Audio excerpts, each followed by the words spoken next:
When I say the word meditation, what's the first thing that pops into your head? For a lot of us, it's probably sitting in silence, trying to just empty the mind, right?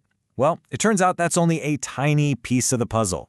The original Pali texts give us a much richer, more active idea, Bhāvanā, and it's less about emptying and way more about growing. Kind of like this lotus here, actively cultivating its own beauty right out of the mud. So here's our game plan for this explainer.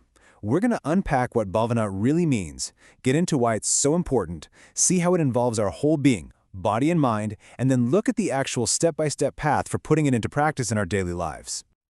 All right, let's dive right in. First up, we've got to get past that simple, common translation of meditation. To really get what Bhāvanā is all about, we have to look at where the word actually comes from. Okay, so the secret is right there in the Pali root of the word. Bhāvanā comes from bhu, which means to be, or even better, to become. So when you look at it that way, a much better translation isn't just meditation, but something more like to bring into being or to cultivate.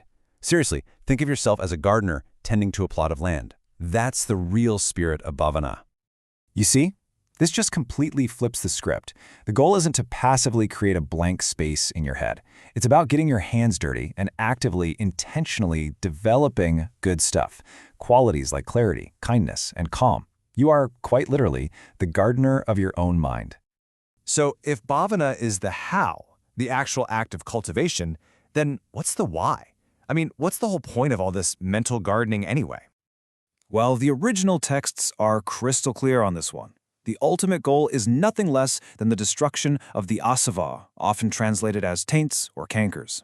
Just think of these as the persistent weeds in your mental garden, those deep-rooted habits like greed, hatred, and ignorance that just keep popping up, clouding our thinking and causing us stress. But hey, this isn't just about some far-off, distant goal of having a perfectly weed-free garden someday. The practice has some amazing immediate rewards too. While the ultimate aim is getting rid of those taints, right here and now it leads to a more pleasant life. It helps you gain real knowledge and insight, and it sharpens your mindfulness. So the harvest is pretty bountiful, and it starts right away. So, what does this cultivation actually involve? It's not just some abstract mental exercise. Nope. The texts lay out a completely holistic approach that involves our entire being. It all breaks down into three core areas. You've got Kaya Bhāvanā, which is the cultivation of the body, then there's Chitta Bhāvanā, the cultivation of the mind, and finally Paññā Bhāvanā, which is the cultivation of wisdom. You can see how they're all interconnected, right? They're like the three pillars holding up the entire practice. And the texts really hammer home this point about the synergy between body and mind. You really can't fully develop one without the other. It's a two-way street. A disciplined body helps support a clear mind, and a clear, cultivated mind helps guide a disciplined body. They're totally intertwined, like the roots and the leaves of the exact same plant. Okay, let's get down to the nuts and bolts, the how-to. The great thing is that the texts don't just point to a destination and say, good luck. They give us a really clear roadmap for this whole cultivation process.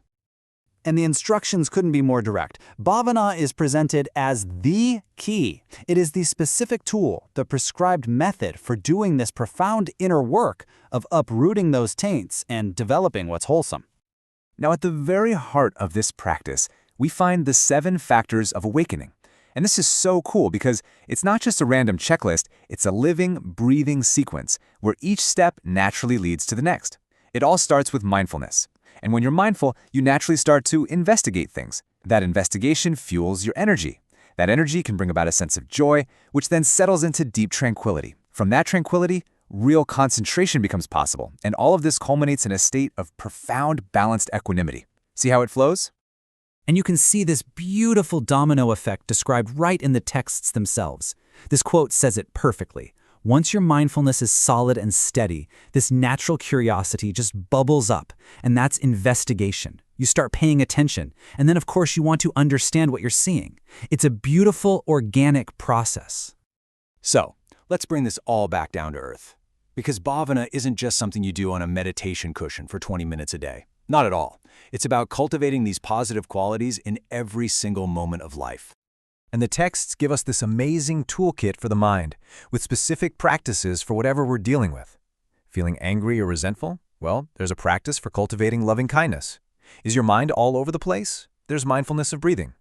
It's a really versatile set of tools for actively tending to your own mental well-being. So really, when you boil it all down, bhavana is basically what's known as right effort in action.